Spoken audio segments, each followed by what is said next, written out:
The Gates of Horn and Ivory, by Francis Rosenfeld. Chapter 9. Joyfully Reborn. Life doesn't change. Sure, the technologies advance and the day-to-day gets easier, but people aren't fundamentally different from how they were centuries ago. The same emotions and drives push them on their paths, and the same disappointments sour their spirits. Persephone tended to her souls like a gardener tends to his or her plants, watching them get born, live and die, forget their experiences and come back to life the next time around, like seeds sprinkled on the ground.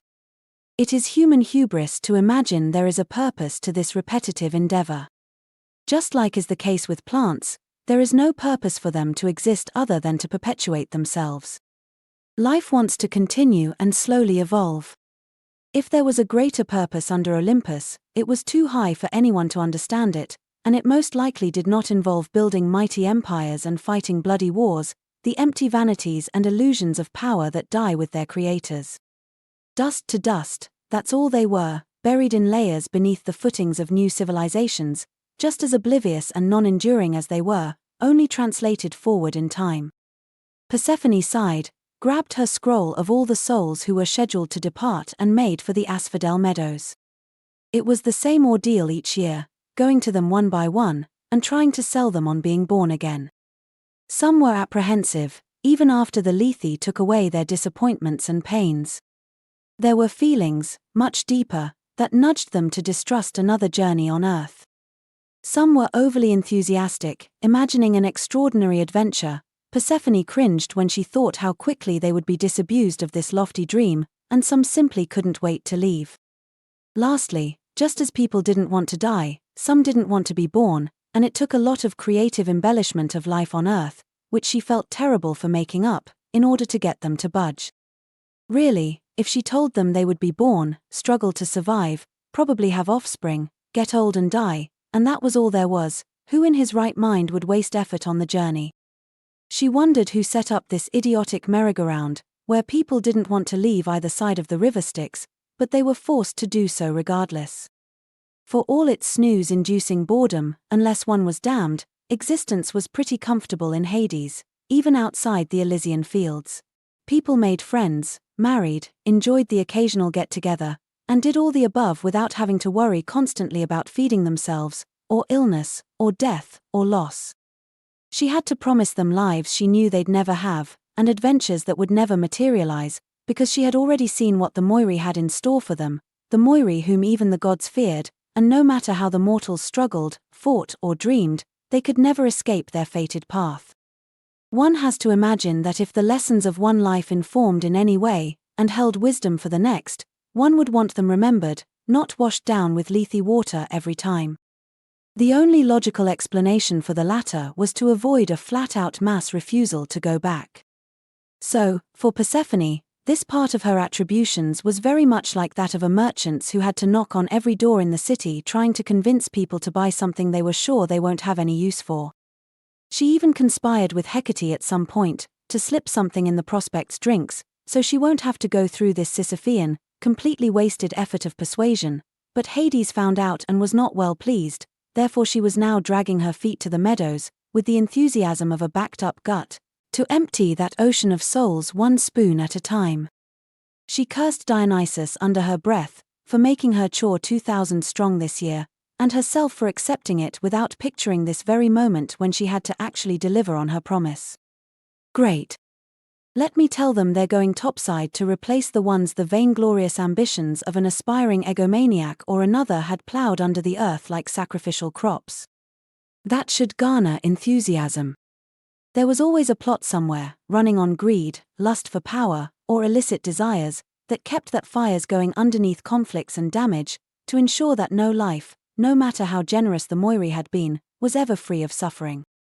She remembered the souls about to depart Hades were promised to Poseidon. Their destiny was a life at sea, or, in the case of the women, always waiting for their seafaring husbands. An entire nation traveling by water, establishing new colonies on distant seashores, spreading far away from their homes, bringing with them its culture and customs and infusing them with all the good things they found in their new one. They always found new foods, new ways of doing things, new construction materials, and often new gods too, which is why it was very important for Persephone to keep them keen on the Olympus pantheon. Of course, they all ended up in Hades eventually, no matter which deity they worshipped, so the only purpose of this persuasive effort was to keep the family temples well stocked with offerings.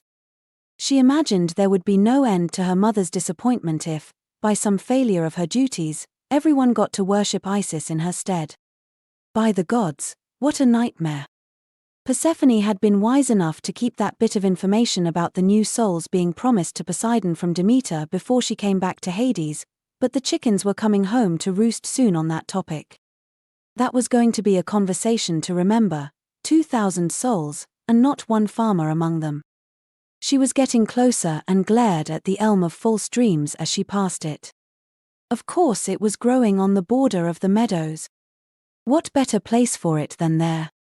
Persephone, dear, she could hear Hades in her head.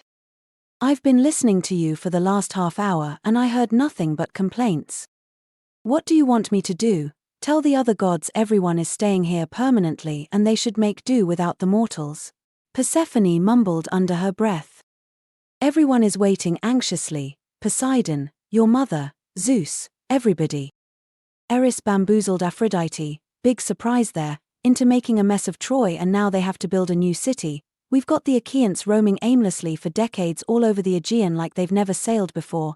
I tell you, Odysseus doesn't seem very eager to get back home, or even wear male attire anymore, and he just found himself a witch to blame for it. You don't even want to know what happened in Thebes. Please, Persephone. It's a mess. Just send them on their way so I can get the whiners out of my hair. That's all everybody ever wants, isn't it? Persephone thought, annoyed. We all go through the motions so the squeaky wheels don't give us headaches with their never-ending griping. No matter how irrational, revolting, or worthless their demand. Do you want to discuss the matter with the parties involved? Hades got cross. 'Cause I can set up a meeting, bring them all here, so you can present your arguments. I'm going, she muttered like a bitter old woman. That's how it happens, she thought. That's how all the joy and the enthusiasm get beaten out of you, through a reinforcing pattern of anticipating disappointment. That's why it's called work, Hades continued preaching. You are the goddess of renewal and fertility. That's your principal attribution, to bring new life into the world. It's like listening to Athena complain that knowledge is useless. I said I was going, didn't I? Persephone replied. May the gods protect us from anybody else's opinions not being taken into consideration. I listened, my beloved wife, and empathized. Now get back to work. She could see the soul's expressions turn grim as she approached them. What a splendid calling this was, to be the one no one was happy to see and deliver the message no one wanted to hear. She was like Thanatos in reverse, creating diametrically opposed outcomes, but with the same emotional impact. Persephone was pleased she at least had the insight to start with the souls in the Vale of Mourning, who didn't have any peace and contentment to lose by going back to life. She couldn't help a little smile imagining Poseidon with a fresh crop of melancholy mopers on his hands, trying to teach them the ways of the sea while the latter looked wistfully into the horizon, distracted, and deploring their unrequited loves. If she had learned anything about the workings of Olympus, she had to guess Poseidon was probably going to cut a deal with Aphrodite, who was either going to fix their problem or break them for good. Either way they'd be shipshape and sea-ready by the end of the process.